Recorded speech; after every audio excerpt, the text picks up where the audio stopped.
Recording. All right. Welcome, everybody. This is our 18th lecture during the pandemic, and we're really pleased today to have André Hajjar Sesé. Did I say that right? Perfectly. Oh, first time for everything. Surprised. He has a passion for martial arts, and he practiced judo as a child and later on kung fu. He became interested in joining a historical fencing club called Associació Esgrima Antiga de Santpedor. Oof, mangled that one. Which was linked to Associación Española de Esgrima Antigua. That's Alberto's organization. Exactly. Yeah. Also known as AEACC. It's the biggest historical fencing association at that time. He learned the Verdadera Destreza Rapier Sword style from Aleix Basullas, a great master specialized in the treatise of Lorenz de Rada, which was, he argues, is the most complete work about Verdadera Destreza. we might feel like argue that point, but Aleix's attention to detail and his obsession with the art was what made his passion in the fencing community grow. Oh, sorry, your attention to detail and obsession in the art. No, that's Aleix. I'm totally not detailer, and okay. I have a lack of attention totally. His second master was named Sendo Espinalt. Am I saying that correctly? Perfect. All right, a freestyler who taught him that the will of the warrior cannot be learned in any book. Sendo was the spark that his machine needed to start moving, and a few years later, André started teaching the newcomers of the club. In 2015, he co-founded the Associación Esgrima Antiga Catalunya Central AEACC with Aleix and Sendo's blessing, and his fencing career started to really blossom. He's participated in international tournaments such as Swordfish, Halsbschwert, Villeneuve, which put him at #1 in the position of HEMA Ratings of Rapier in Spain. Alongside his competition records, he started giving workshops during international events, and he's done workshops in China, the United States, Mexico, and Canada. In 2016, he moved to Canada, where he became a fencer, where he became a member of different clubs, started as a student and then as an instructor, and he's teaching Verdadera Destreza at la Compagnie Médiévale. Today he's going to be talking to us about making Destreza attractive to millennials, and he will mention a marginated author that he has at his heart, Manuel de Brea. The lecture is called Destreza in the Time of TikTok, and we will turn over to you. Well, thank you. I really regret to do a so long bio. Like it was almost my whole life there. So thank you everyone, and thank you the host Eric Myers and Pro Curtis. I really hope to have it entertaining for you guys. As he said that this lecture, it's not. I don't know if you can see my screen. Yes, we can see it. We can see it. So it's not about a silly app, but in a way it's related to my teachings of Destreza, because every night when I go to read, next to me, my wife, as you can see in this picture, sorry for the mess, by the way. Every 20 seconds, here I'm reading Rada, and every 20 seconds she's like, watch this video, watch this video, watch this video. So there is this is the only relation that TikTok has to do with my presentation of today. I will talk as La Verdadera Destreza, as a hobby, and realistic expectations of the role inside the whole historical fencing, because all of us, we are dealing with in a way competition with long swords and all the stuff, especially in America. I saw that it's very mainstream, the use of long sword. I will do some criticism on the art, and then I will talk about De Brea, okay, how he makes Destreza versatile, if you want to call it Destreza. We will debate about that. Like, feel free in the chat to open debates and sharp your knives. I put a lot of images in my presentation because I'm not a good talker, and I will refer a lot to the images. This image pretends to mean that destreza is a tool of a lot of uses, and we will see how we can use it to make it attractive to the people, and not only millennials, anyone. So before I start, I need to do a disclaimer. I do a lot of jokes, but it's a condition that I have. It's not that I pretend to be funny. It's something genetic. I cannot avoid it, and I will try to make everyone smile. So I never want to make feel anyone bad or wrong. And also there is knowledge in there, like we are all adult, mature enough to take out the knowledge behind any joke or fun comment that I can do. So now that I did the disclaimer, you can start leading the torch. And this is the first quote of André. Push a diestro enough and he will become a vulgar. If anytime you want to stop me, the host, feel free. This sentence, I will talk about it after. I will say it again, push a diestro enough and he will become a vulgar. For the moment, we will let this sentence sink and we will come back after. So first of all, we have to ask ourselves, why are we doing destreza? Some of us in our presentations, I think we talked about that already. And one of the first reasons is what I put, it's I want to be like Gandalf, a warrior with 18 points in intelligence. I put an image here of Sarevok, of a video game. And if actually I change here wisdom for strength, he can be a good diestro. What it means is that when, for the people, yeah, exactly. For the people that we do destreza, a very attractive thing of destreza is that you have to be very complete in body and mind to understand the art. Okay. The second reason here I put I like calling vulgar to everyone who doesn't think like me. This we joke a lot, and sometimes we don't use vulgar as a standard, but as something worse. Okay, and we joke about it, and sometimes the internet don't take the jokes as we do, and it can be counterproductive for the community. Okay, it's there. It's just a warning for everyone that when we use the joke. The third reason, I took it from the presentation of Daniel Embreus, that he had the same reason. He said that he had Aleix around, and thanks to Aleix, he could do destreza. That can be a very perfect reason also for me. Another reason I put, I want to use math to defeat people. That's another very attractive thing about diestros. And here, yeah, there is a map of the coyote. And the last one, it's I'm not fit enough to do Italian. Like, you know that Italian is very explosive, like very hardcore for the body. This is an image of me in Baltimore Small Sword Symposium with Arjun Scott. I was making fun of his fabrics and he actually followed my joke. And in the back, I think we can see Ryan and some other people. So I want to go beyond any specific reason and just to do something like very basic. You can call me cheesy, but we do destreza because it makes us happy. Okay, this is the finality of anything. And there are many things in destreza, very good things that they are attractive to us. And I took this image from the presentation of Pac Curtis about values. I don't know if it was the same image, but maybe it's better. I don't know. This image represents the values, okay, the moral values of the people. A good thing about Carranza that I like, it's that, for example, he talks about the value of the human life. Okay, like it's as if he wants to show that we should protect the life, not our own life, but even the life of the others.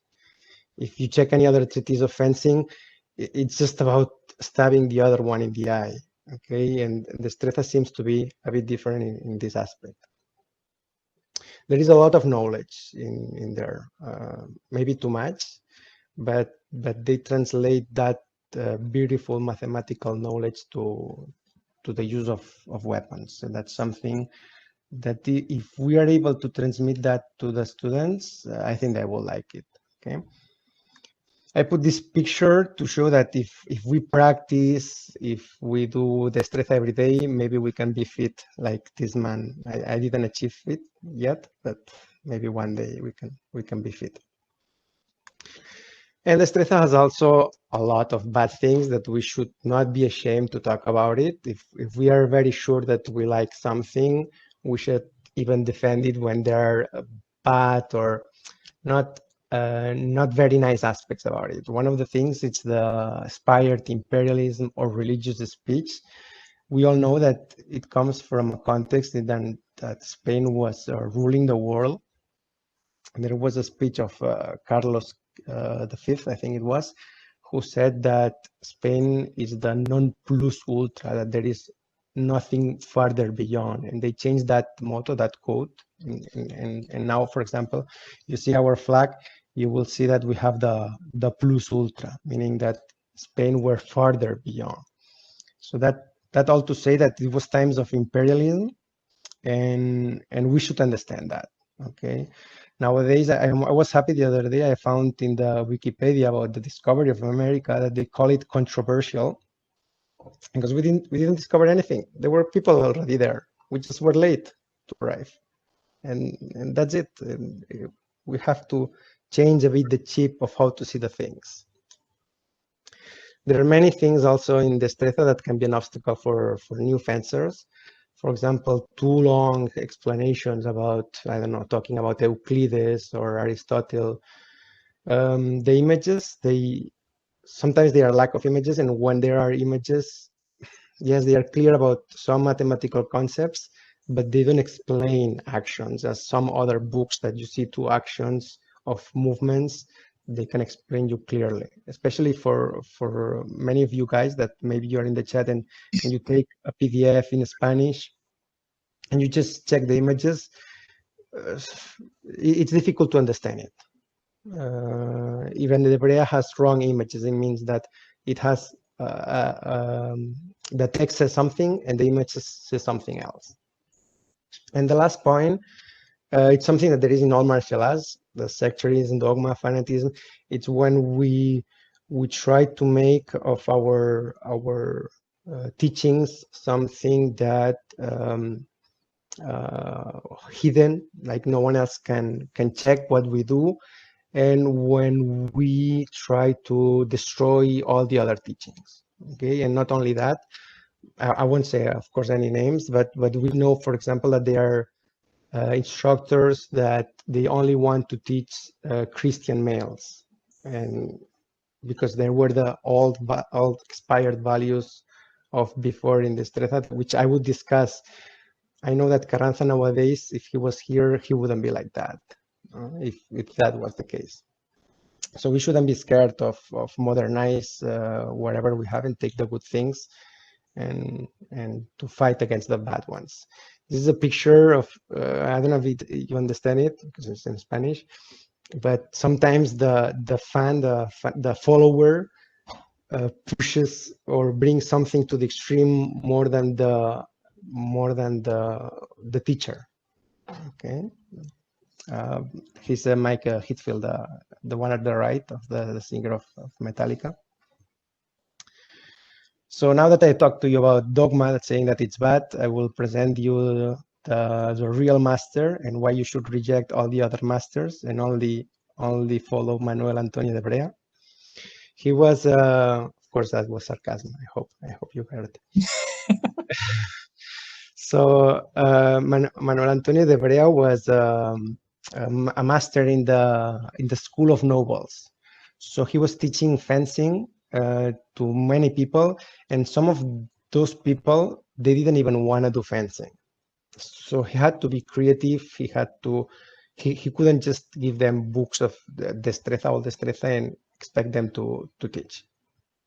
Yes, there is a translation of de Brea. I will pass you the link at the end of the presentation. So many people will tell me, okay, Andre, I can't believe this is destreza. There are many things mixed because he went to France and Italy, and instead of killing the fences that he was finding them, like maybe other authors, he was learning from them. He was talking with them, and he added a lot of things to his base of destreza. We have atajo, we have causa sujeta, we have all the movements of the steps, we have the circles. If you don't want to call it destreza, it's fine. That's a debate for the chat.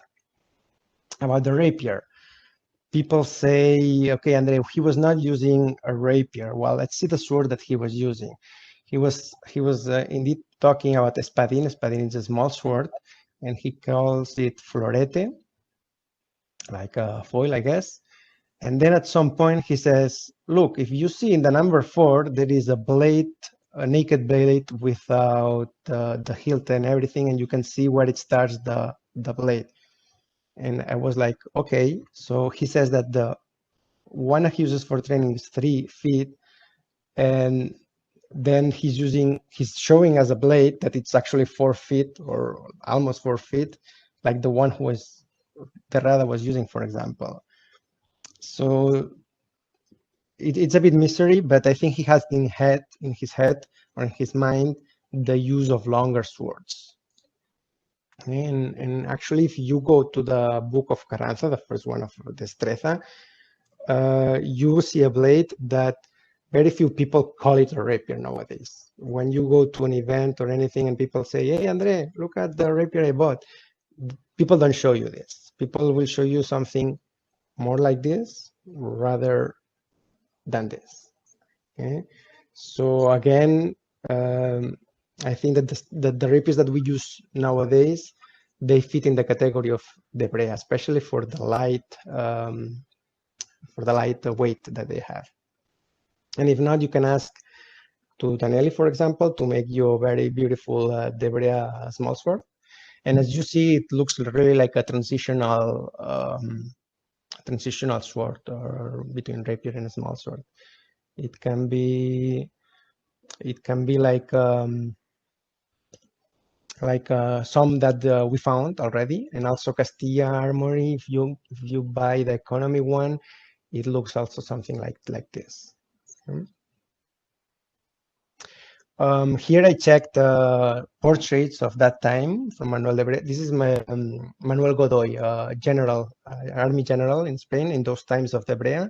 And I was checking the swords that he was using at war and when he was with the people.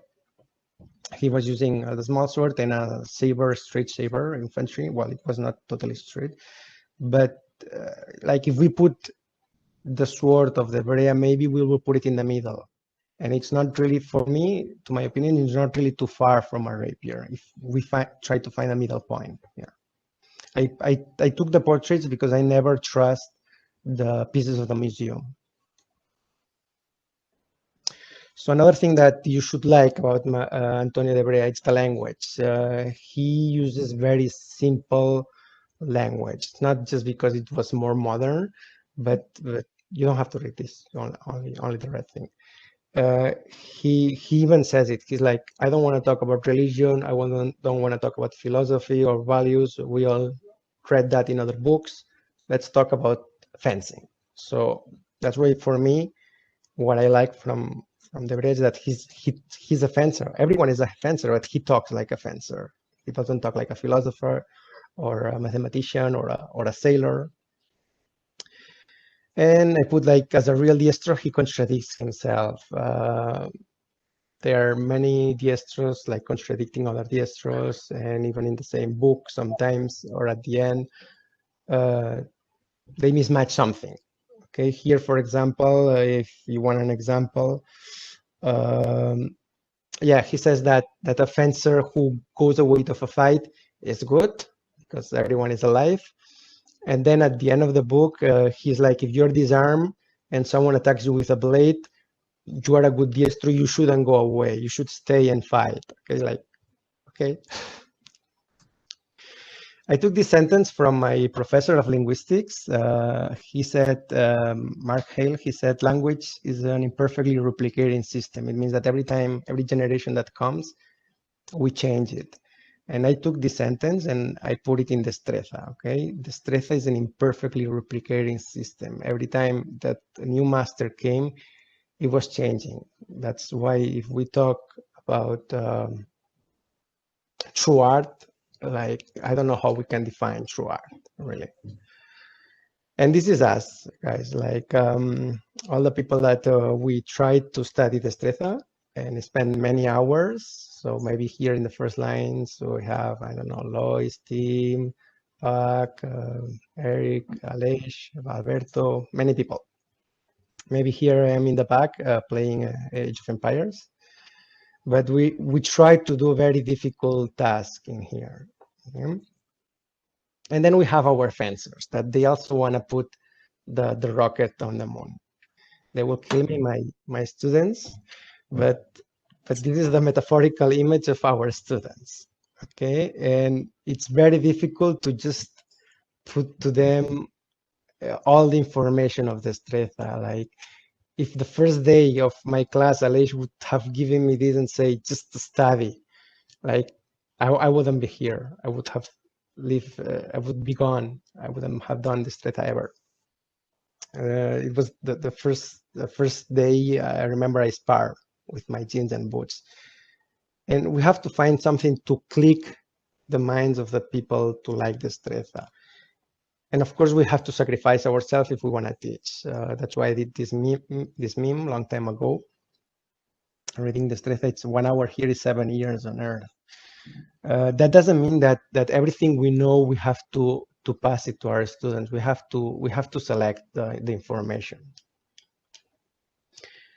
And a very important thing, we should have an objective of what do we want to get as an instructor. I used to say to my students when I arrived to Canada that my dream is that all of them they could kick my butt, okay? But I think it's not what I wanted for real, because it doesn't make sense. Darth Vader can kick my butt, and I don't want everyone to be like Darth Vader. So I changed good for nice.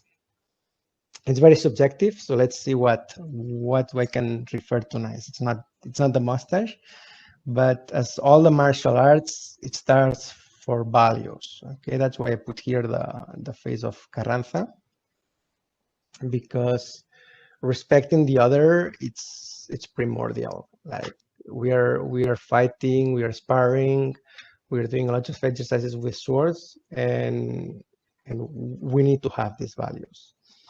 And then there is the pyramid of André. I will explain where it is. The basis, the very basics, is to have a good body, that in Latin it's corporis.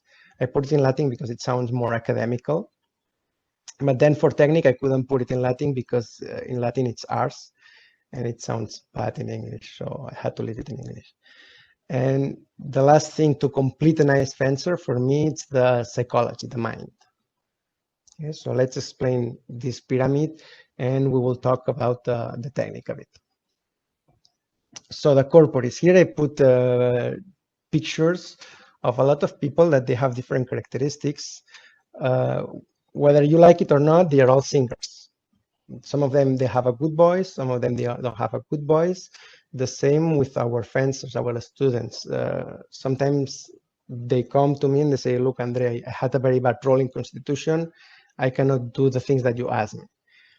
And we have to work out. We have to adapt. We have to check what they can do. And the other day we were talking with Tim in the Discord, and we had this sentence that Destreza is not for everyone, but we have to do all the possible things to make Destreza for everyone. I have to try our hardest. So, for example, I have people in La Compagnie Médiévale that they have terrible legs, that there are problems with the joints, with the knees, and I tell them, okay, we will walk less. You don't have to be more explosive with the legs, but you have to exercise your arms, and you have to be stronger with your arms than I am. And that means that if I do 30 minutes of exercises every day, you have to do at least 1 hour. Okay, and or simply, if you tell me I am slow, okay, then here in that moment we will talk about the technique. We will see what techniques you can do if you are not as fast as your partner and you want to match it. Okay, here I put a sentence. This is one of the examples. There are many examples. It said, don't search proporcionado but transferido. For if someone doesn't understand this, proporcionado is when someone of the opponents reaches the control of the sword and the distance to start injuring the other one. And changing it by transferido, it's that you just switch that position and you place the sword where you can injure him and he cannot injure you. Okay, and De Brea, for example, calls this estocada ligada tercera forma. Okay, here it's where here's where we talk about destreza. Okay, this is another quote of André. Destreza, I'm proud of this one. It was very spontaneous. Destreza is so well delimited that achieved to limit us. Okay, you can sharpen your knives, but I will explain you this with images because I'm not a really good speaker. So this is us, the diestros. We are trying to do very tactical movements, very studied. We even make our opponent react to our movements, however we want. But I don't know if you remember, like we had here Alberto talking about destreza, and he said that destreza outside of the context, it's not very useful. Okay, I'm glad he said it because he can't say it. If I say it, people will kill me, but he has the authority to say it. And this is the situation that we try to find many times, but sometimes we find this. It's people that they don't play over the rules, and we have to adapt to that.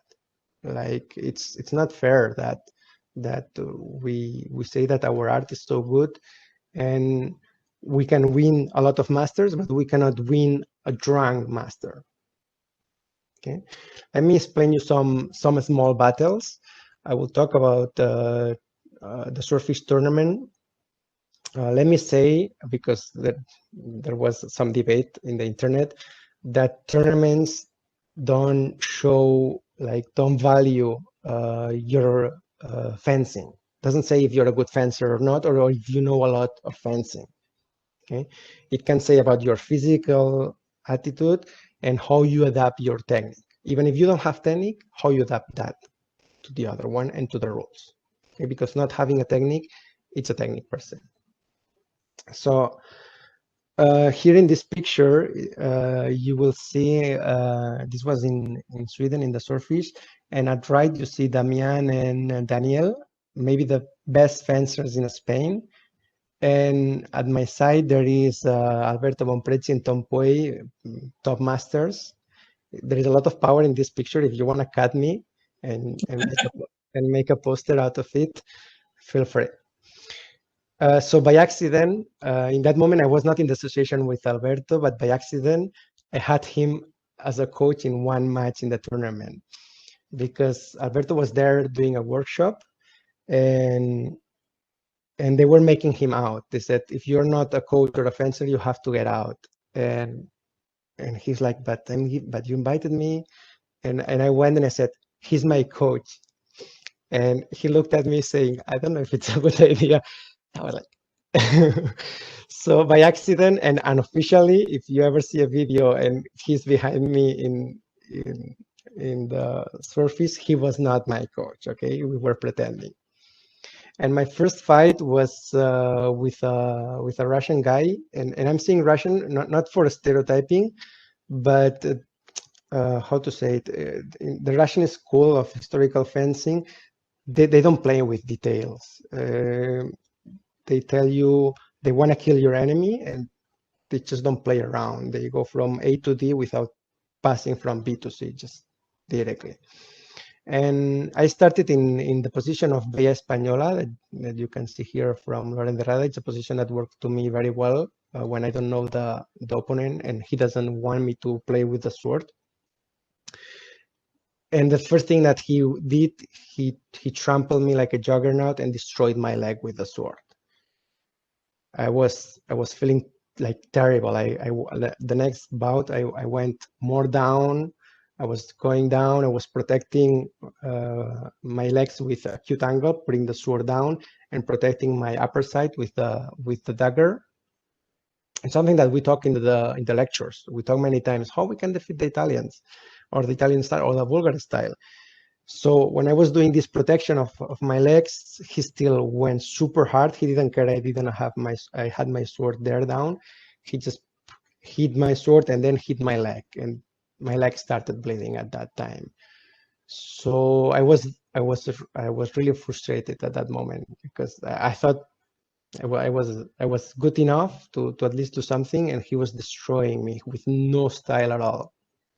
And then I heard Alberto screaming at me, André Flecha, André Flecha. Flecha is arrow in English. I didn't understand what it was at that moment, but if I show you the image of Flecha or flesh, yes, exactly. Of course, I selected a spectacular one in the internet, but this is a flesh. And I jammed myself with a rapier and dagger. Sorry for the bird, this is my clock. I'm waiting.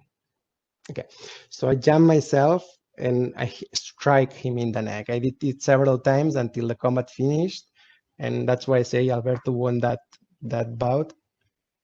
And the other guy just threw the mask on the floor and he went away. So my question is, like, where is this position in Destreza books? Yes, we can discuss, it's a tournament, etc. I tried right angle. I did try, I swear. Then I will talk to you about another tournament. This was Villeneuve.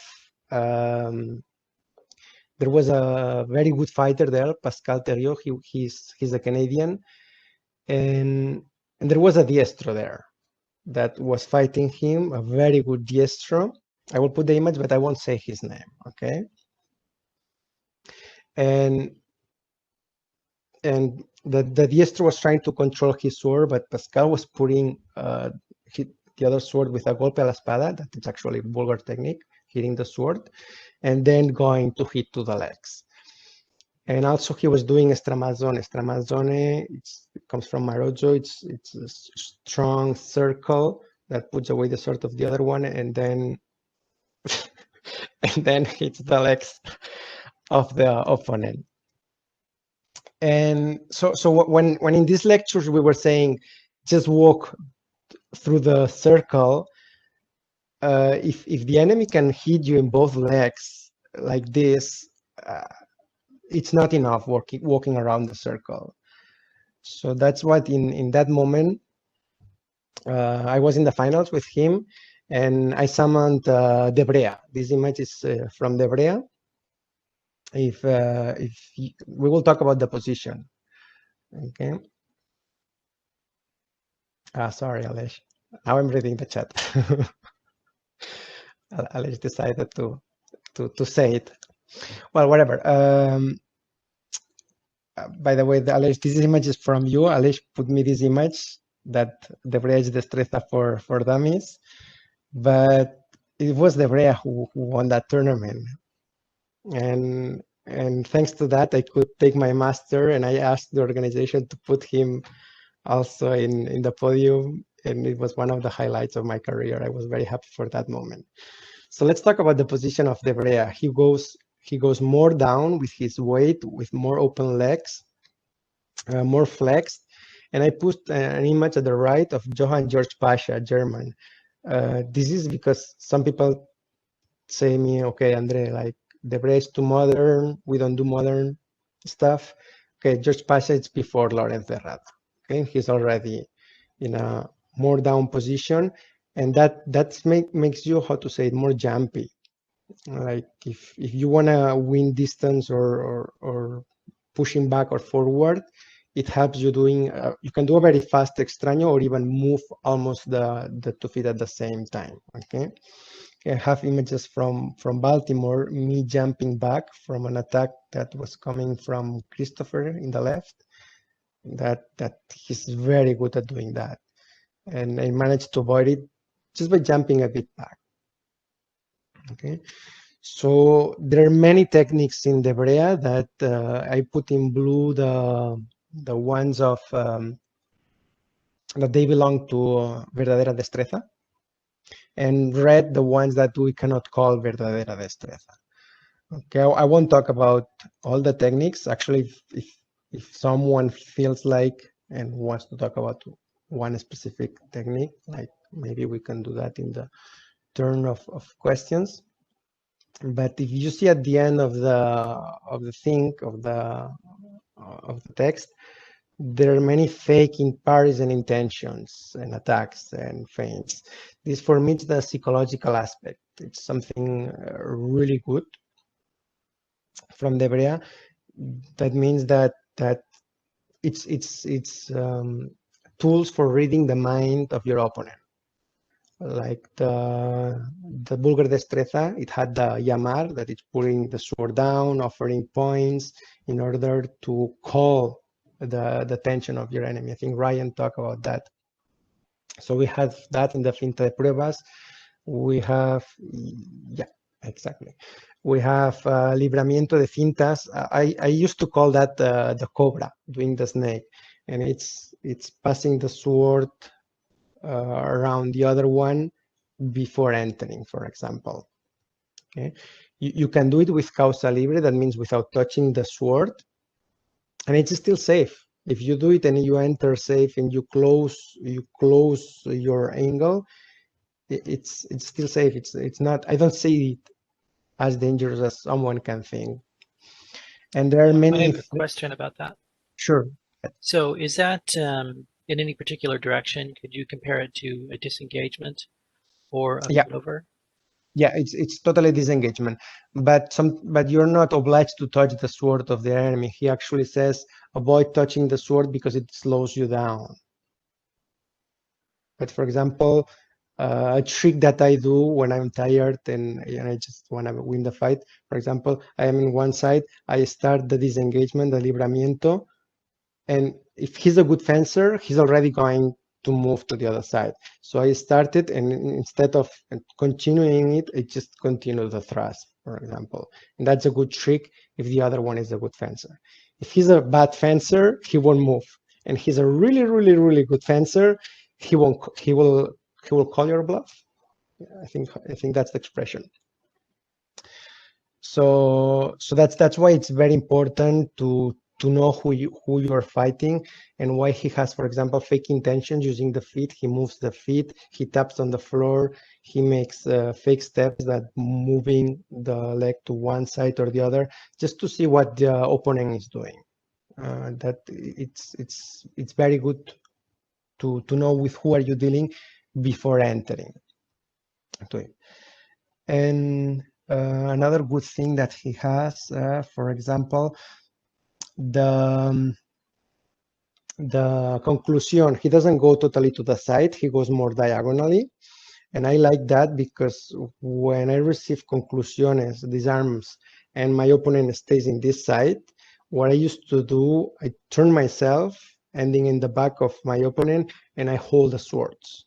Right, something that I started doing it a lot here, and that's why here now I didn't even start teaching the one of the brea, but the one of, I think it was also Pasha, the German one, that you just pull the sword of the other one and stay in front of him. So if he wants to come, you have your sword ready and you can stab your opponent.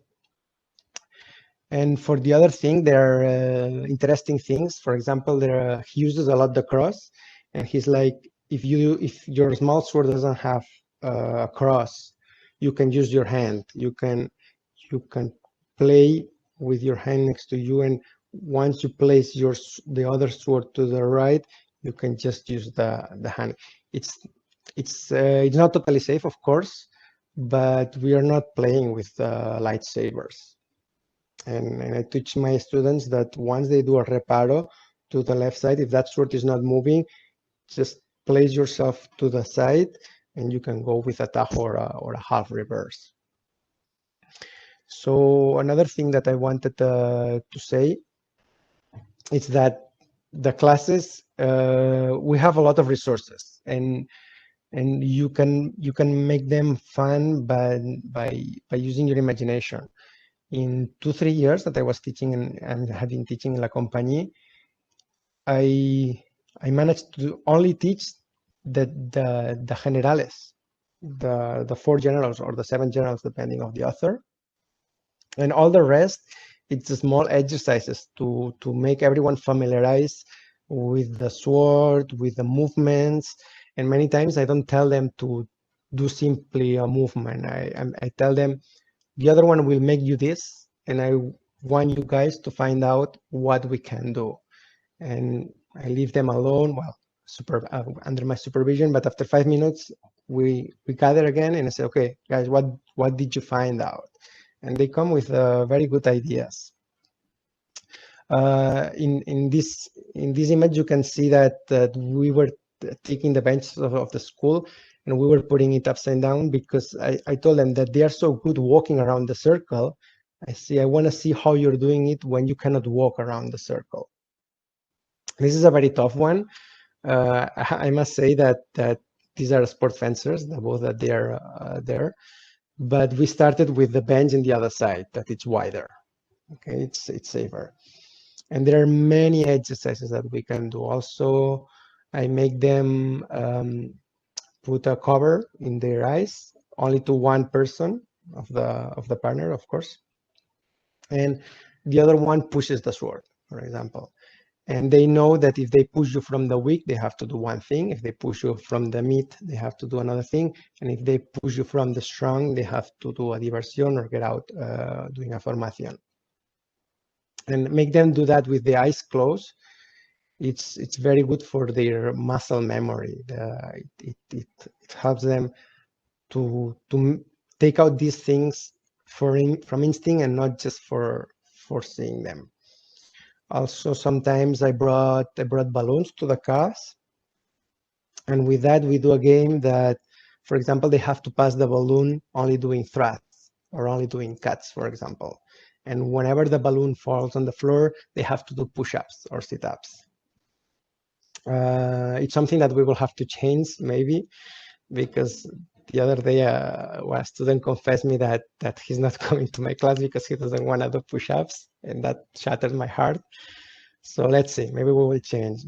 But I must say that when they do push-ups, most of the times, if I don't have a partner at that time, I also do the push-ups, because when I tell them if you fail, I fail. It's also my fault. So there are many things. Also, another game that I do with them. I taught them, I'm sorry to say it, but I taught them to do lunges. Lunges, you say lunges? And I taught them, for example, a game that one does a lunge, and in the moment that he's doing the lunge, he's putting the scissors, the stone, or the paper, and the other one has to answer. Okay, he sees it before doing the lunge, and he has to answer before he finishes.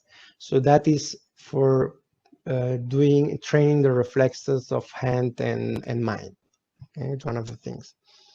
I put them music. I ask them the music that they want to listen at that time, and for example, I do a playlist for them. Also, I'm super lucky. We didn't have, I think we didn't have this with Aleix in Spain. I have a blackboard, so I'm not a good talker, as you can see. And every time I see them that they are looking at me lost, it's very late at night. It's almost like 10 o'clock, and they look at me with lost faces. We go to the blackboard. I do the drawings. I try to do small maps. I show them the exercises, and then we go back to the exercise. Sometimes they took pictures, videos, they check it at home, and then they ask me questions. Here, where it is? Oh yeah. Sometimes I give them candies. I started once in a Halloween, and actually people remember more the concepts when you give them candies. It's a good reinforcement. About the resources, there is a really good translation about De Brea by John Cropper and Enrique Sanchez. I started changing some things. I am in contact with him, and I am, how you say it, proofreading it. But I am in chapter 8, 9, and I have to recheck the rest, but it seems really good. It's just a warning for the images. Don't trust them completely, because sometimes he describes something in the images and you see that the hand is in a wrong position. It's not doing the same thing. And then I want to talk to you about two articles that they are super useful. I'm sad to say that they are in Spanish, but if you take them and you put it in Google Translate, even if it's a horrendous thing, it's very interesting, especially the number 2, La Esgrima Bulgar, the Bulgar fencing in the 15th and 16th century. He talks about all the masters of Spain that they were doing the tests and the exams of other fencers and other masters, and all the information that many books don't talk about it. Historically speaking, you can find it in it was actually a bachelor's degree essay, but it's very well done. It almost looked like a small book or an article. And there is not much to talk about. I can talk more about the techniques. I just wanted to say a last thing. I'm doing a cycle challenge. That it means that I am doing kilometers almost every day for a foundation that investigates about kids' cancer. And if you want to donate, I would be most appreciated. And now the rest of the time, I can give it to you guys if you want to talk about the techniques that the Briatis wants to. Here are the techniques, for example. Yeah, I think we're going to probably get a lot of questions about that. Oh my just about the techniques. But I think one of the things I think is interesting about the way you put this together, I think you sort of found a similar space to the way that Carranza talks about the tradition, because he uses a lot of analogy. And seeing the way you present the material, you make me think that if Carranza was alive today, he would be using memes to communicate a lot. He's trying to use references that are culturally appropriate to his people. I just thought, wow, that's really striking. Mm-hmm. And actually, I think Rada was also complaining that Pacheco was doing too much transversals, like he was going too straight. I'm sure Aleix is saying, no, he was not exactly like that. Well, Rada was in a way complaining about the steps that they were too straight for how it has to be. It's like we have to go more rounds. So I think that if we try to simplify the fencing, at the end from point A to point B, it's the most straight line, and that's why he says, Manuel de Brea saying many times, like we can go over the sword, not over, but even under the sword. If we use the same sword to protect us, when doing the fanconada, using the hand, we can go straight to the enemy and thrusting without playing much around. If you guys did a small sword is super fast. You cannot commit any mistake. Like in rapier or in longsword, you commit mistakes, you have some time to recover. But in a small sword, once you're open, the sword goes there.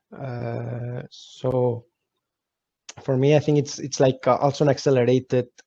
I don't know how to say it. Like a rapier style martial art going in a faster velocity.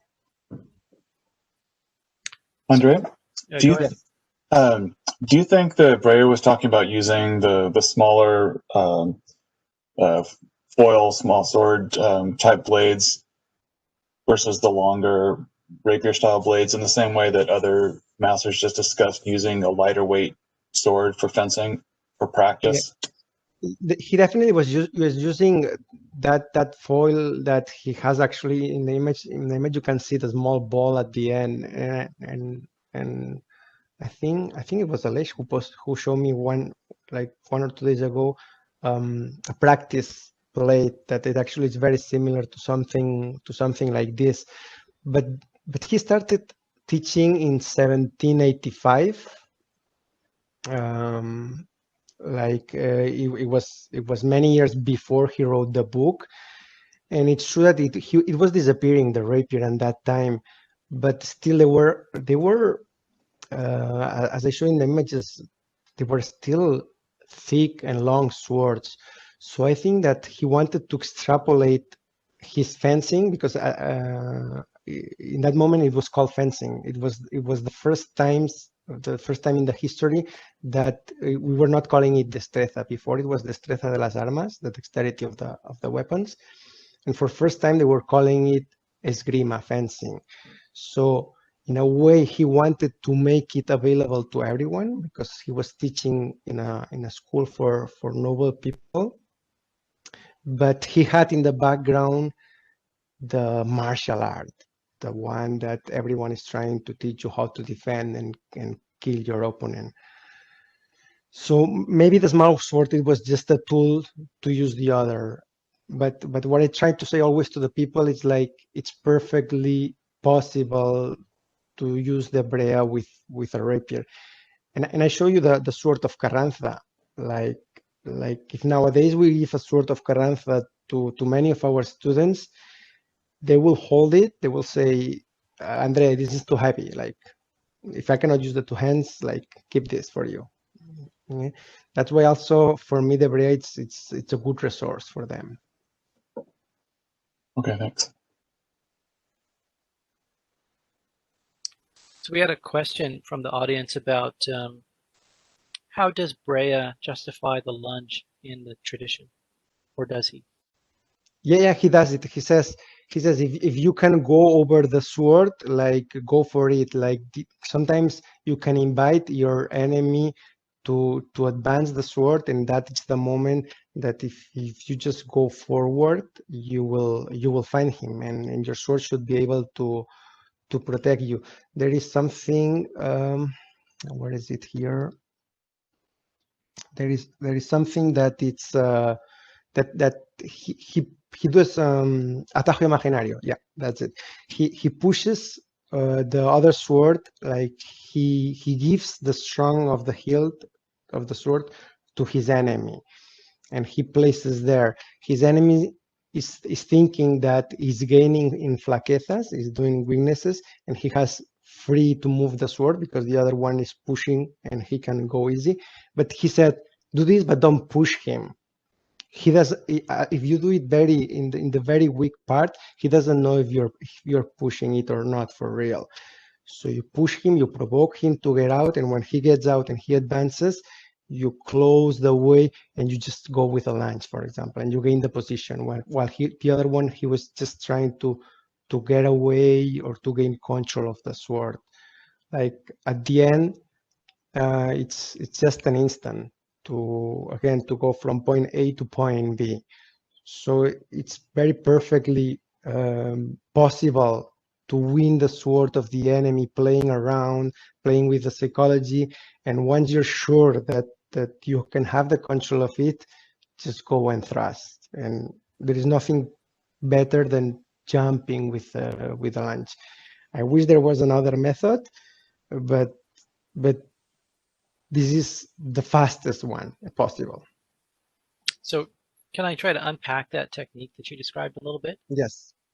So what I think you're saying is that you apply contact with the sword, and that light pressure causes them to attack by disengagement, and you punch into it with a lunge? Yes. And he's like, and even if you find yourself too close because he decided to advance, you can retreat a bit the hand, or you can even do estocada de puño, like punch thrust. I think it was you guys translated. Yeah, punching thrust is the better translation. Yeah. Yeah. So he's like, you're the one deciding the movement of your enemy. And that's why for me it's a very beautiful part of talking about the psychology that De Brea uses in many times, not only in reading the mind of the opponent, but also in provoking him to do the movements that he wants. I'm saying many times to my students, like you should be the one deciding the movements, not your movements, but also the movements of your opponent. If you can do that, you will be very nice fencers, and you will enjoy it at the time. So I see Funkanada, and I think I know what that means, but I'd like to hear you describe how Brea uses it, specifically what it is. He says that when you don't have quillons, you just put the hand between the blades, and it's not exactly a manotada. Manotada, it was a vulgar technique that you hit the sword with the blade. He just places aside. He just places aside and continues with his thrust as if it was a dagger. Got it. I don't know if that was the one that you thought it was. It's different from the classical one. What is the classical one? It's usually a bind on the blade that glides to the low lines. A flank, right? Yeah. Well, if you do it with the hand, I think it can be totally reliable. Yeah, that's really interesting. It's an interesting time period because we're starting to see some overlap between classical fencing jargon and destreza jargon, especially in this book. It seems like a nice intersection.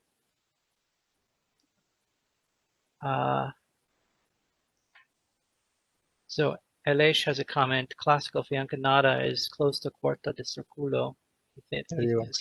He's the technical. Yeah. if there is any mismatch of what I say with Aleix, believe Aleix. Okay.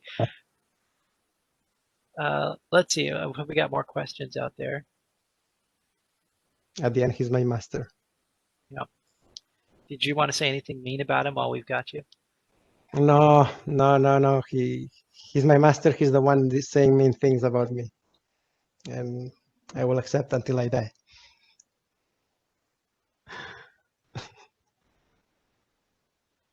I'm happy that he stayed late, just for making fun of me in the chat, I'm sure. Can you talk a little bit about the Finta de Prueba? Your last one there. Yeah, Finta de Prueba.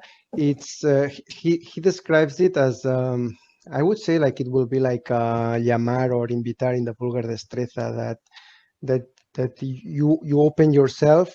But when he talks about Finta de Prueba, he says using all the body. It's a prueba. It's like testing your opponent, and it might englobe everything that it's fake techniques, like it's moving your feet, like tapping on the floor, opening your position. He describes many positions that you use, and for every position, he's telling you with this position, you open, for example, this flank. When you're in this position, you open this flank. And he tells you to change position and to open yourself and see how your opponent reacts. And inside the Finta de Pruebas, you will see 1, 2, 3, 4. I don't know how many there are. But for him, is that it's calling the enemy to do something. But these are fundamentally invitations to discover the opponent's tendencies, as opposed to like beats or things like that. Is that right? Yeah, it's to see from where he will go, and every time you move and you opening something, or you just move a foot and you see that he jumps away or he jumps forward to you, you're ready to that, because you're doing it from a safe distance, and it's for taking information from your opponent. And he even had a poem that he puts in the middle of the book in that moment.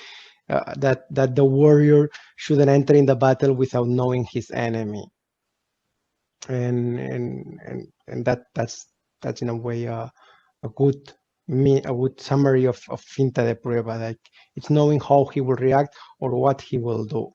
And if you open and he jumps to you, you know that you're ready to close it and to get out with another movement, for example. So we have a question from the audience about how to adapt this system for left-handers. Oh my God, it's the terrible question forever. But it's possible that he doesn't do impossible things. The only weird stuff with left-handers is the conclusiones. It's very difficult, the disarms, because they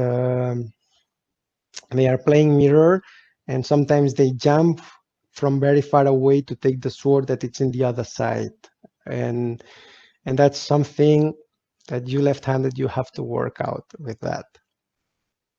But I don't think the left-handed they have any problem with being difficult, because what we see is that it's difficult for all the rest of us. If you see the techniques that they are described, almost everything, it's placing the sword around, doing expulsiones, playing a lot with the sword of your opponent. I think you can apply the same being left-handed. Maybe when you are not using the other hand, but for the rest, it's a sword against a sword. Sure. So I'm curious about how Brea uses the cross. I mean, I'm just sort of looking at your list and working my way down the ones I have questions on.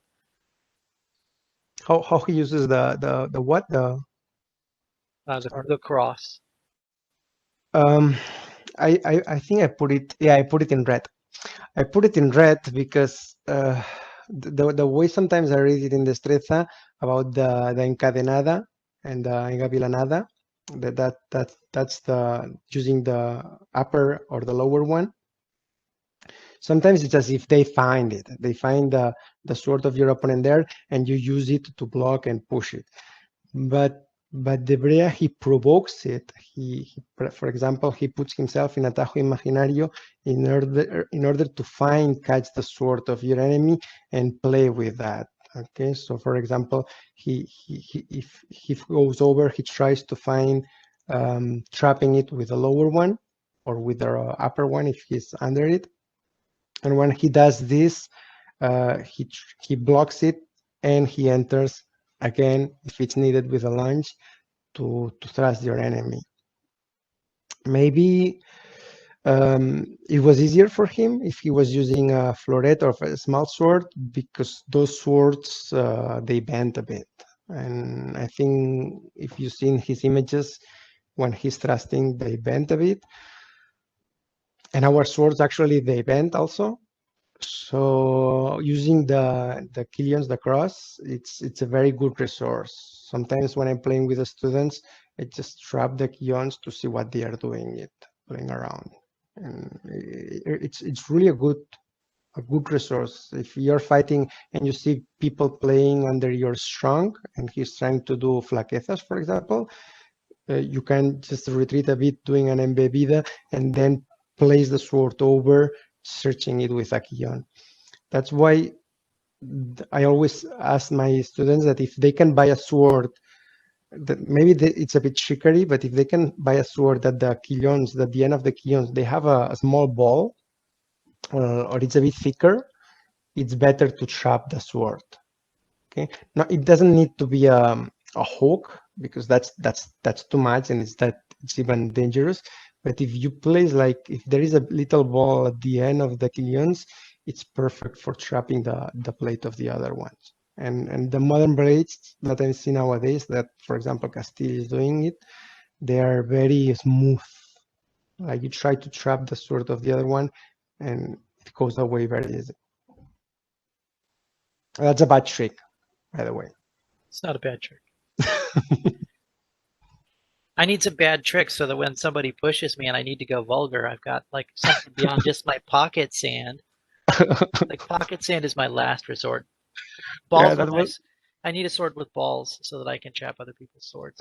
That was a good one. Or the sock in the rock, the rock Right. inside the sock.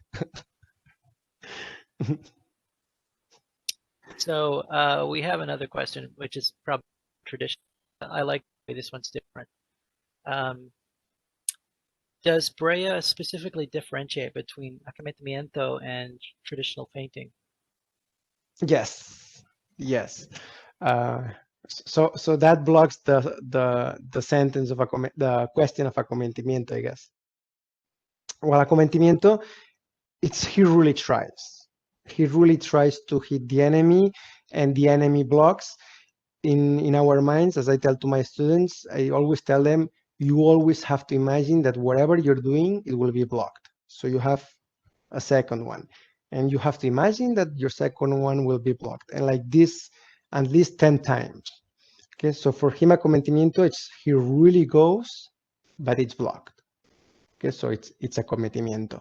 And the fake intentions, the faint intentions, he never wants to go. He will, like, he will try, he will do as he tries, but even if he does not anything, he will just come back because it was not a real movement. I don't know if that answers it.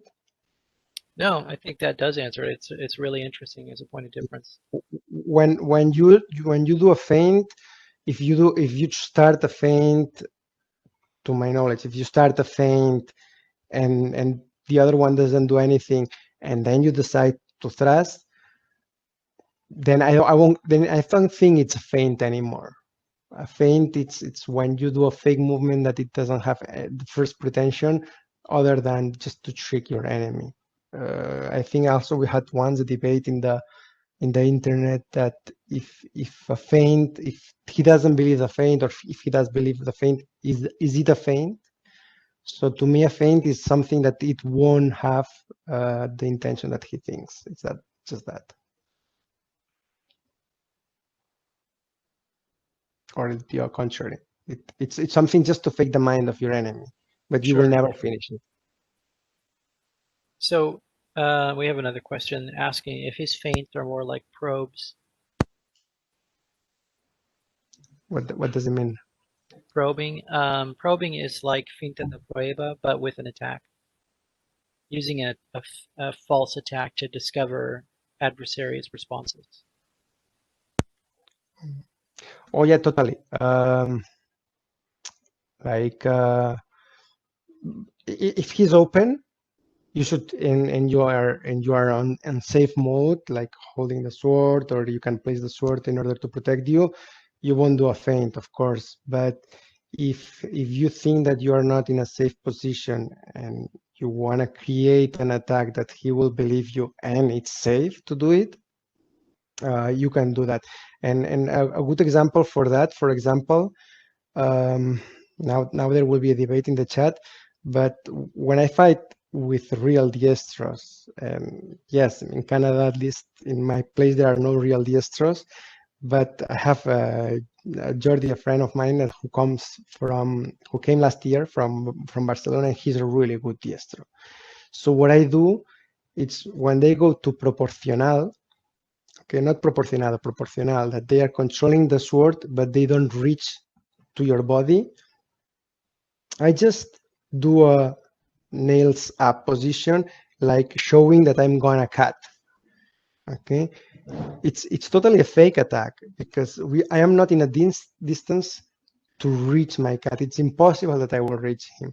And when he closes to protect from whatever it's coming, I just finish with a reverse and I hit the hand. So when you say in medio proporcional, or the description of the medio proporcional in the map, it's impossible to be hit.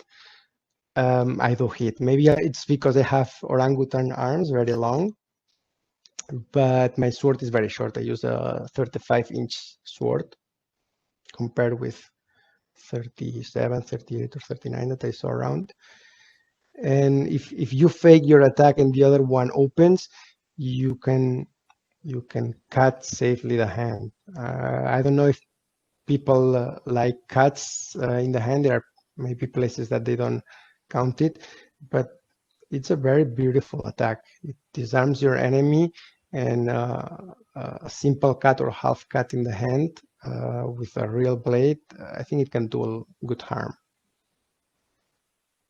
Can you walk me through that technique again? So to So, get that attack. yes. So your opponent pushes you a bit, starting the Tajo walking in the proporcional, very far away from you. You just have to open nails up, ignore the sword, open the nails up, and the enemy just sees you. It's not intelligent to close from what it's not coming. But we play with many people that they overreact to the movements. The wise thing when I'm doing this, it will be the other one to just trust me. And when I do it and it works for me, like I do this and I see the other one covering the cut, because also we do a lot of saber here. They are going very fast. In the moment that they are throwing a cut, if you're not going to stop in at that second that you see it, like the cut will enter almost 100% of the times. So I show my nails up saying that I'm gonna cut. They close themselves, and instead of starting doing the circle of the cut, you just finish with a half revés to the hand.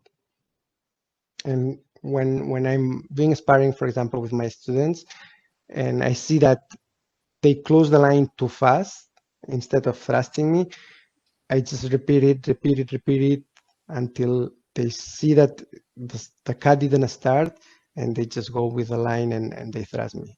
And I like it. I got it. And that's good. Like that feels more like a traditional saber style attack. I really recommend it a lot in tournaments, especially when people in tournaments are like very jumpy, like with a lot of anxiety and the high nerve. You just do a simple movement. You don't even have to make a fake intention or a fake feint. You just do a simple movement with your hand, and you will see them opening the whole part of the body, because they are going to close something that you didn't even start. So you just start formulating a movement, and you didn't even change it. You just create the one for going to one side. Yeah? So instead of going like this, you go like this, like from this side. That's good. So I'm curious what Brea offers as far as like tactical advice in the bout or strategy, because he's in a different time period. And with blunts, you would expect that these people would be competing and that they would be perhaps friendly, antagonistic play. Does he talk about fencing strategy or tactics in that environment? No, he's pure fencer. He's pure fencing, one-on-one. The only outside thing that he talks outside of two people fencing, it's, for example, when you're fighting someone in the street with a dagger, and or someone using his hat to stop your sword, for example. It's the only thing. And I don't know if he put it in his book to make it more exotic, because sometimes he says, I can speak to you for hours about this, but I won't do it. And he limits himself a lot to one-on-one with the sword, and playing as if they were fencers, not fighters. Because he also says, for example, don't hit him in the face. It's not nice. Don't do that. Or when you do the estocada, try not to do the punching thrust. Like, that's not nice. Your partner won't like it. So that shows me that it's a friendly environment, while other masters would say the contrary, will say hit him as hard as you can and repeatedly. Right, that's really interesting. I want to solicit additional questions from the chat. I think we're having a good discussion. Eric, did you have any other questions? No, I was trying to look through the Spanish small sword sites if I could get some other questions. You but know, I don't have any. we did have someone ask if you could show the sword that you use for training. I don't know if you could close your presentation. Yeah, So we sure. can see. Well, I have many swords around. I closed now. It's closed. Yes. Okay. One second. Huh?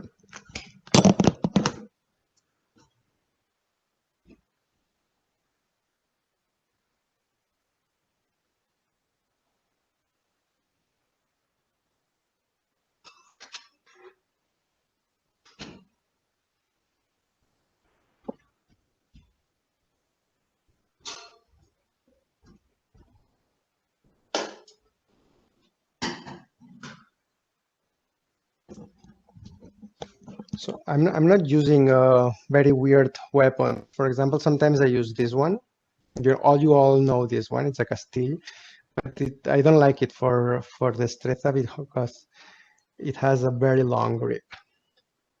Okay, especially Rada, he talks about having the pommel in the palm. Okay, and if you see, like, it really goes too long, and sometimes for doing cuts, it annoys you in the base of the wrist. Okay, so I always advise to have a shorter grip. This one is a bit shorter. I have even a shorter one like this. Okay, this was one of my first rapiers. Maybe you won't like it because people have something against handways, but I broke more than 10 rapiers, and I'm not a strong fighter. I swear, like, I don't know what Aleix will say, but I'm not a hardcore fighter. And I broke 10 of them. And this one survived me maybe more than 8 years. As you see, the cap is well destroyed. Okay, because sometimes I go against sabers as well.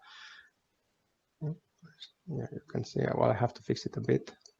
It's even moving. I have I think 4 or 5 rapiers for the moment, and I also have a small sword. The small swords you can have now. Everyone is doing small swords. It became, I don't know, fashion. But you have from Zen Warrior, Kraken. Daniel is going back to the market little by little. I have seen some really beautiful small swords. If you want to just have very beautiful sword and not this monster that I have, there are many good small swords out there. And the blade, what I say to my students, I recommend to be around 1 meter long. That is like 30, I don't know how many inches, 37, 38, something alike. Because if it's too long, they cannot play with the other blade. It's very difficult. 39, someone said. Well, there you go. The longest I have, it's 42, and it doesn't let me play a lot, because once you formulate cuts, it's very difficult to control them if you have a good blade. And another critic that I have for some long blades that you see in the market is that they are not really blades. Like, for example, this is a long Castilla. It's thinner, for example. And you can see it, that one is thinner than the other one. Okay. If it's too thin, it doesn't behave like a rapier. It behaves like a foil. It should have some, we call it presencia de hoja, like the blade should have presence there. You should feel that there is something. Yeah, we use the same phrase in English. Yeah, exactly. Thanks, Lois. That's why I make them a lot playing with the eyes closed to my students in very slow motion with safety. And one of them has always the eyes open to see where the blades are going. But I make them play with the eyes closed to believe in what they feel in their blade. And if the blade is too thin or it bends very easily, they cannot feel anything. I am one of the managers of the Montreal Swordmasters tournament, and there are blades that they are too flexible that I don't allow them to use because they are not. It's not fencing. I don't know what they will do, but they cannot do anything with those blades. So this is the first that I've heard of limiting blades based on that characteristic. Eric and I both trained under Maestro Sullins, and one of his primary arguments about fencing was that when they began to lighten the blades, it radically changed the game, that the blades were more flexible. They no longer really behaved like swords. And I think that's true, right? Fencing became super fast and it wasn't as enjoyable to watch because you couldn't see the human drama play out. But I'm interested to hear how you make those decisions. What are you looking for when you're down checking a blade for that? There are blades that you just hold them, you move the sword, and the blade bounces alone. Okay, like I don't need to do an objective specific proof. I take the blade, I say, look, this is a whip, this is not a blade. And there is I think once I talked in one video that I did about the Hanway 42 inches, that it's a terrible, horrible blade, that it's very whippy. And once in a tournament, I saw it that the guy parried perfectly the cut of the other one with the dagger. Not here, he parried here, and the blade bent until touching him. And they counted the point. And I said to myself, that's not possible. I know it's a tournament, it's a game, but we have to let know the people that that's not a sword. That's a whip that behaves different, and he's making an attack and making the other one stop the hit far away because the blade is a whip. Like that's not possible. It has to be stiff, but of course being safe. Yeah, we're playing with swords at the end, not whips. I like it. Yeah, I think I could be in favor of that too.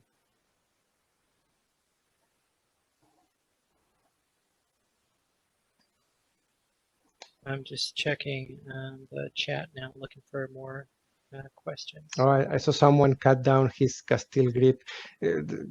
I also recommend it, but sometimes it just screws your balance. If maybe you can add a heavier pommel, for example, in order to cut the grip and keep the same balance, it's a good idea. There are many worksmith or sales that they sell different pommels. So you are also producing YouTube videos, which I don't think we talked about in your bio.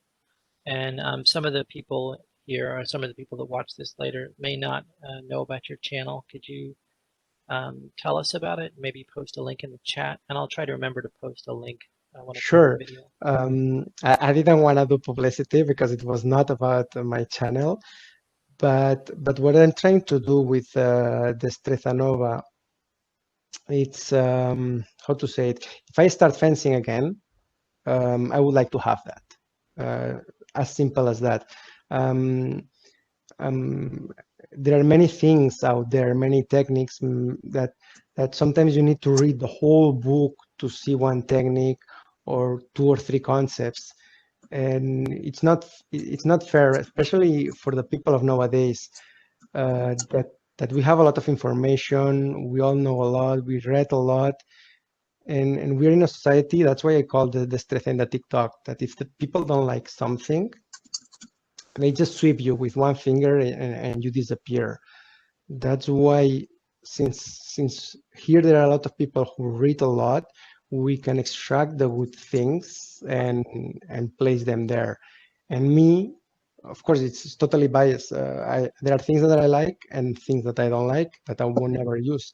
But the things that I use and I work and I think that they are attractive, and I want to give them to the people. That almost similarly to how Debrea was doing it For me, the Brea, it's like, how to describe it? It's like an action movie in which you remove all the dialogues. Sometimes you don't need them, the dialogues. You just skip them.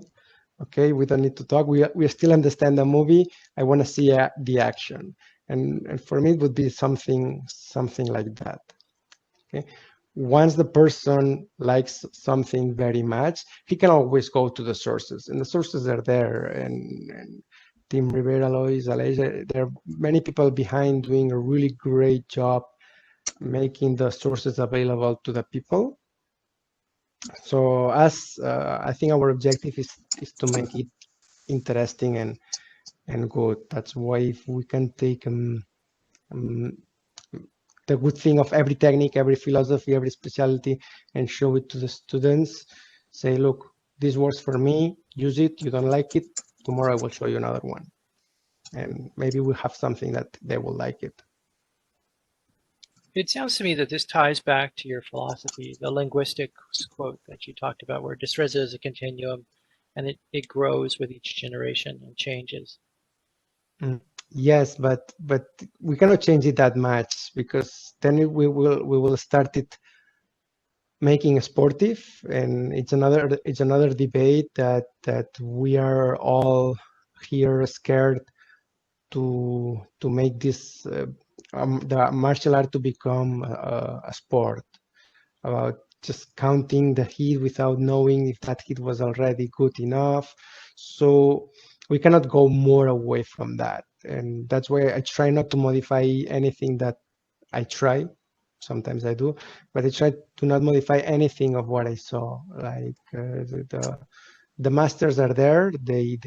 Their job was practicing the whole day. They know infinite times more than we know, and if we can take interesting things from each master and putting it there to make it available to the people, that's the beautiful of our art as instructors. So it sounds like your perception is that there's a sort of a spectrum between sporting play and the martial art. And if we go too far down the spectrum towards sporting play, we lose the soul of the destreza. It's no longer true. Yeah, it's dangerous. Well, even Alberto mentioned it, that in a tournament, like, destreza disappears, because to do a movement that it's really harmful for the enemy, you have to mark the movement. You cannot start a cut next to your opponent, for example, and make it count. And it's something horrible that I saw it happening in the tournaments. For example, also there is a technique that you do a conclusion by holding the blade of your opponent under your arm, okay, and surrounding the blade with your whole arm, okay, and placing it like this. Okay, once I did that in a tournament, the blade was not moving at all. I entered, I blocked the blade, and they count a cut to the torso to the opponent. And that frustrated me, because it was a very nice movement. I did it with a whole intention, and I didn't even connect my cut, showing that it was a clean disarm, and they count a cut to the enemy. So that's the danger of making it sportive. Just going to see points, touches, without seeing the reality. That reality is a weapon. We have to go to cut. Something that I was doing it in my club a long time ago, it's cuts in the torso. And Aleix always was criticizing me, because with a rapier you do little or nothing if to the torso.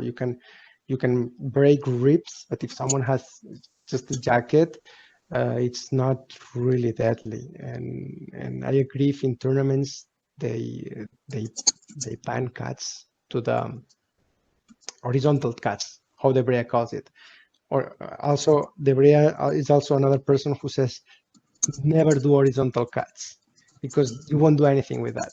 You won't do anything, and you will open yourself to the hit of your enemy.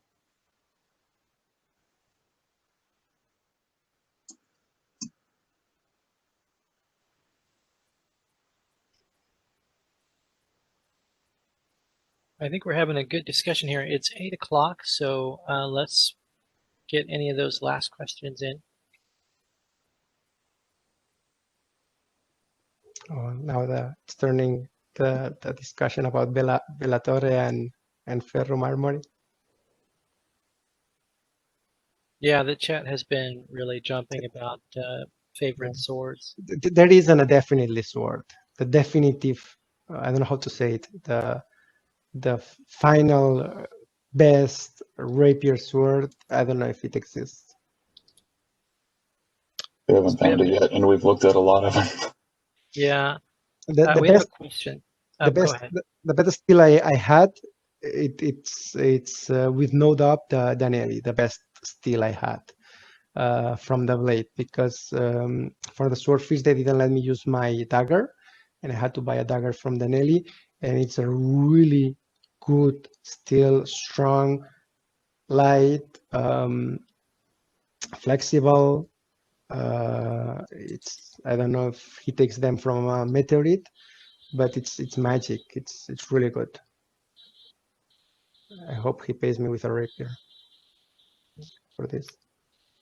We have a question about how you use flaqueza. Flaquezas, you can find them with expulsiones, doing revolutions with the sword and placing at your side. But there is the feints over under the sword that you can use. That for me it's a flaqueza. Maybe not for you guys, because you didn't find it, you didn't move the sword of the opponent and you didn't place yourself. But for me, playing around the sword of the opponent, it's already a flaqueza. So if you can, for example, just play around the sword of your enemy with flaqueza de la fuerza, depending of what the sword of the other one is doing it, you just can keep pushing with a acute angle.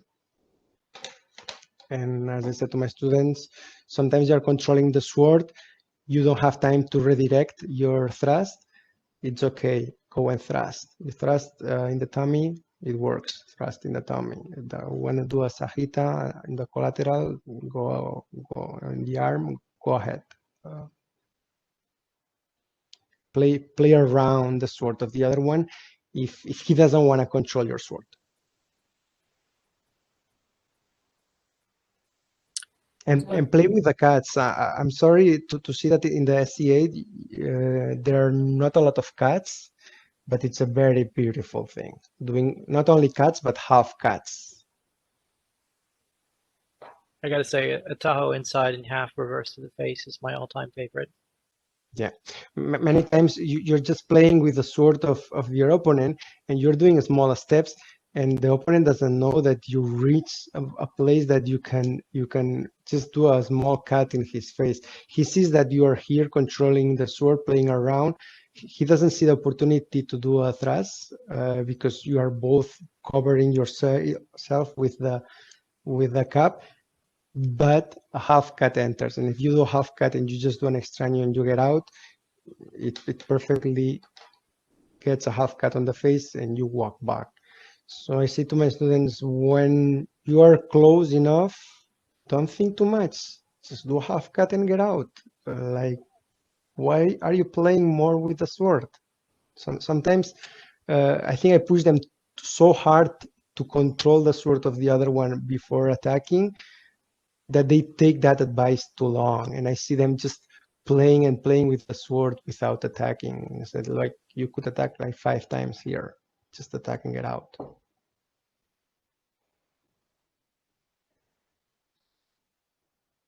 And I was curious how you would contrast cosa sujeta and cosa libre.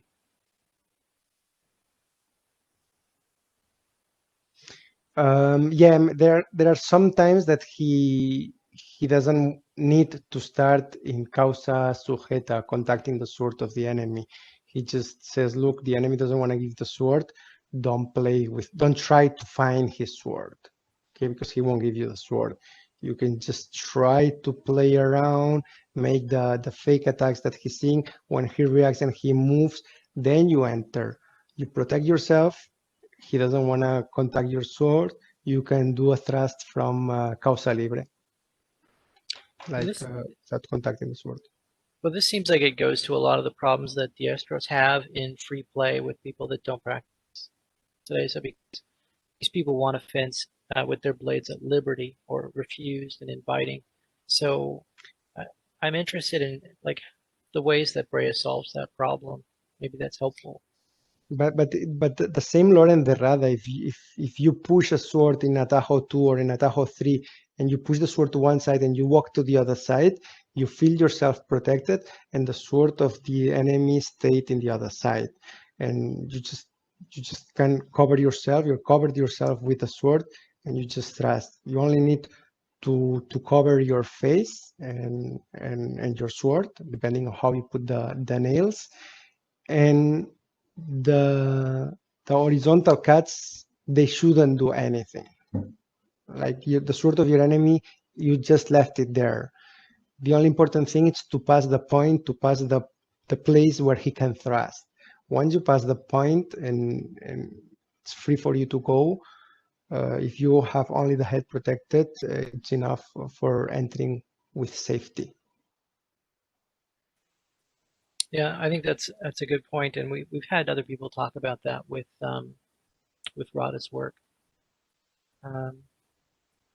He has also the lower atajos, the same, has low atajos that he enters accompanying the sword, and low atajo that he pushes the sword to one side and then he walks to the other side.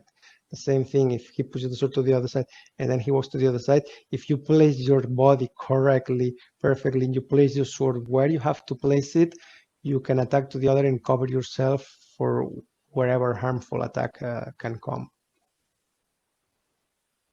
We will have to bring Aleix a second time to explain only this. Yeah. All right. Last call for questions before we let our speaker go.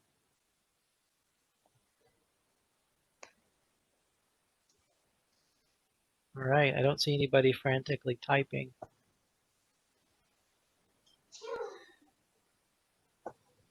Favorite movie fencer? The Duelist, no doubt. That's Harvey Keitel and is that David Carradine?